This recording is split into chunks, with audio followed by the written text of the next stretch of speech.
In a rare speech, Trudeau says China just doesn't understand. While China is set to prepare national security legislation concerning Hong Kong, meanwhile Canada and other countries urged the World Health Organization to let Taiwan in, and in Canada, spying concerns increases over our research facilities. This is the Great White North Report.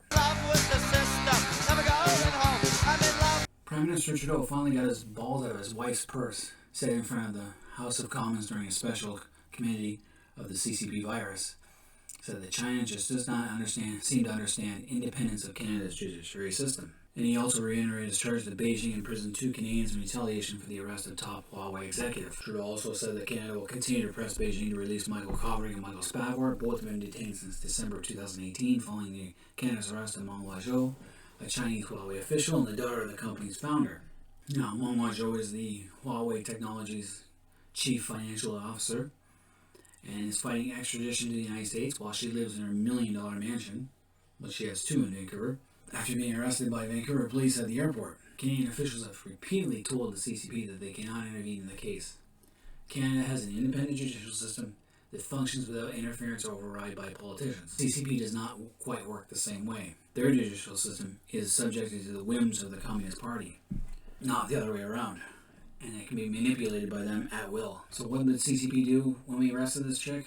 Well, they detained 2 Canadian men on state security charges. They blocked the imports of Canadian canola seed as an economic pressure, and they also did the same to pork, but they lifted that after the swine flu wiped out the Chinese pork herds. Trudeau also said that last month China had suspended consular visits to the 2 men citing the CCP virus outbreak, so we didn't know if these 2 guys are still alive. Trudeau went on to mention that because of this, it's been saddening, but it's been a challenge working with for many months. Now, the United States wants her because they believe that she covered up attempts by Huawei-linked companies to sell equipment to Iran using U.S. banks, thus breaking U.S. sanctions against the country. A decision is going to be announced next Wednesday on the key legal aspect, whether she can be extradited. Well, I'm all for kicking her out of her $1 million home and putting her in a real prison, just like Kovrig and Spavor. Why should this princess get special treatment while Canadians are suffering? It should be noted that China has a 99.9% conviction rate in their judicial system.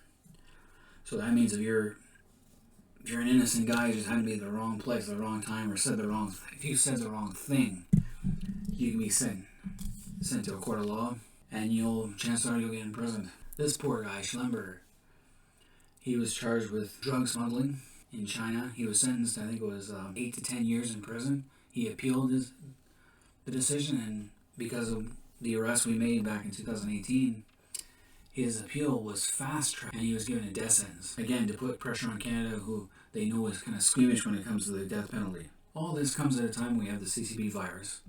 And also, China set up to propose national security legislation concerning Hong Kong. And Foreign Minister Francois-Philippe said he was very concerned by Chinese plans to impose that law on Hong Kong, which is home to around 300,000 Canadians, and said Canada will make its voice heard. Now, these comments are going to piss China off big time. The Communist Party of China is not going to be happy with either comments.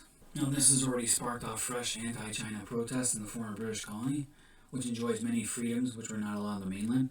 Hong Kong was handed back in 1997 by the British because they had no choice. The lease on the new territories had expired, and the CCP were not going to renew them, and it would have made the rest of the colony untenable. It would have been dependent on mainland China for its water, so they had to give it up, but the treaties had 50 years of Hong Kong's system of government, but the CCP has been steadily eroding that over the last 10 years. So the rubber stamp National People's Congress is exercising its constitutional power to establish a new legal framework and enforcement mechanism to safeguard national security in Hong Kong, which would have been totally unnecessary had they not tried the extradition bill last. Now what it's going to do is ban succession, foreign interference, terrorism, and all seditious activities aimed at toppling the central government and any external interference in Hong Kong. What it means is you protest, they can arrest you and send you to prison. If you talk to any foreign journalist in a negative way, they can arrest you and send you to prison. If you take money or work for a foreign company, you can also be arrested. Because of this, the Hong Kong dollar has weakened, and it's going to wound Hong Kong's reputation as the financial center and its high degree of autonomy. People of Hong Kong have been protesting for almost a year now. So Washington, and its allies are going to watch the situation closely, and it's going to be the end of Hong Kong. Canada, the U.S., and its allies are trying to get the World Health Organization to accept Taiwan as a observer status. The Chinese Communist Party does not allow any discussion about Taiwan, and they claim that it's a renegade breakaway province because of the Civil War. Actually, the Communist Party has never controlled Taiwan. It's always been under the control of the nationalist Chinese government, who are still there today. Now, the ongoing exclusion of Taiwan creates a serious public health concern.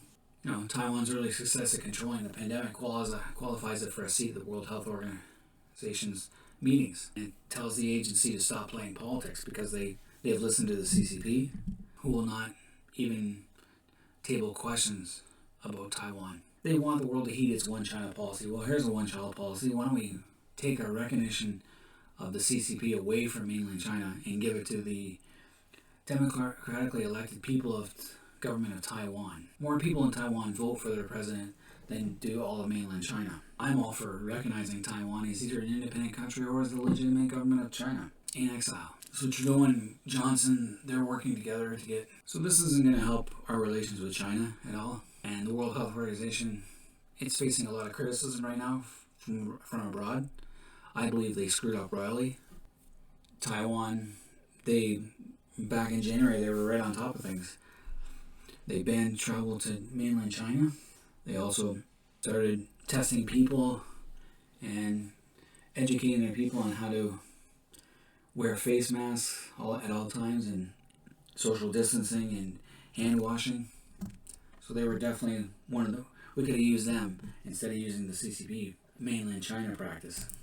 Now, the World Health Organization doesn't exist to uncritically regurgitate bad numbers, says conservative critics, but unfortunately, our International Development Minister, Karina Gold, says that the WHO is a product of its member states, and the member states should be pushing for transparency. I don't agree with. Everyone knows that the CCP can't be trusted, and it should be the World Health Organization, who was on the ground at the time, who actually got access to China. They should have been pushing for more transparency.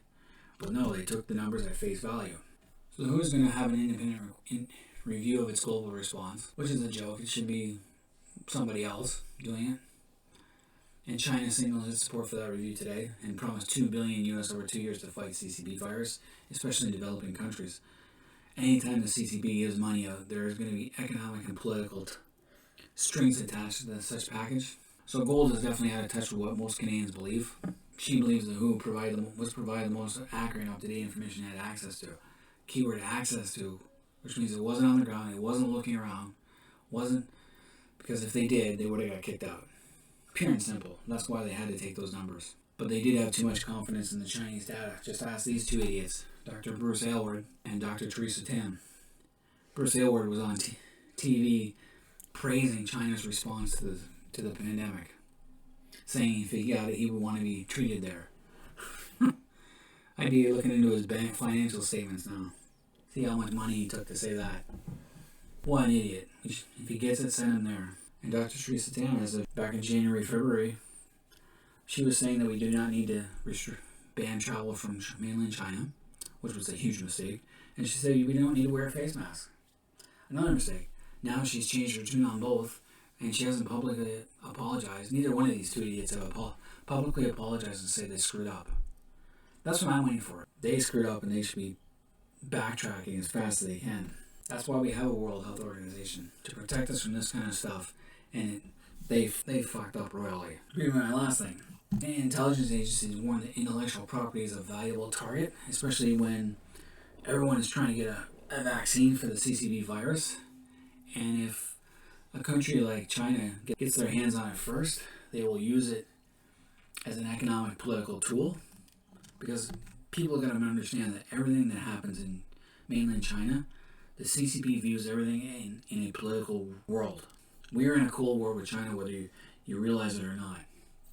They've been playing this game ever since they came to power. So now our cyber spy agency is investigating possible security breaches that Canadian organizations doing CCP virus research. 2 weeks ago, warned that Canadian intellectual property linked to the pandemic is a valuable target for state-sponsored actors. And sure enough, there have been some compromises in research organizations, and they're looking into what the root causes of those were, whether it was malicious or just suspicious. They're going to look for where it came from and who, and was it a success or not.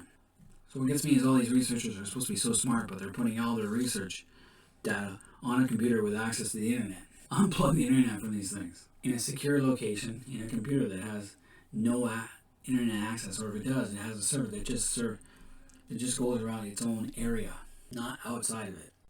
I'm sure they can think of that. So Canada should be looking. We should also be looking into our universities, colleges, and research facilities, because last July I did a segment on this, where a Chinese researcher was escorted from an infectious disease lab amid an RCP investigation in Winnipeg, Manitoba, our level 4 infectious disease lab. Dr. Zhang Kui and her husband were escorted from this lab due to a policy breach, as they were sending their research information, or they were sharing it, with colleagues back in China. I hope they're looking into their bank accounts, because they might actually be part of the 1,000 Talents program that the Communist Party in China has, where they hire researchers and academics and scholars from around the world to share information with them. The same lab also shipped Ebola and Nipah viruses to China, and that raises a lot of concerns. There was even a student who got caught smuggling Ebola virus across the Canada-US border. So we should definitely be looking into that. The United States is definitely, they've caught a few people already, and we should be doing that. Anyway, that's all I have for today. I love to rant about this stuff. Any Canadians out there, let me know what you guys think about what's going on in Canada. And I know China is definitely at the forefront of everything. And until next time, everyone, I'm out of here.